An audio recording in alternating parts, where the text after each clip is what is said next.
તમામ લોકો એક વાત કરે છે કે એને હોસ્પિટલ પહોંચાડવામાં વિલંબ થયો.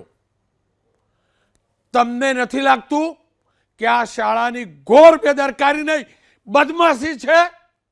કેમ્પસની અંદર વાહન હોય ને શાળાનું, એ વાહનમાં પહોંચાડવો જોઈએ કે નહીં? આ દીકરાને તુરંત હોસ્પિટલમાં ને કદાચ સમયસર પહોંચ્યો હોત તો આ સ્થિતિ ન આવી હોત, જીવ ન ગયો હોત.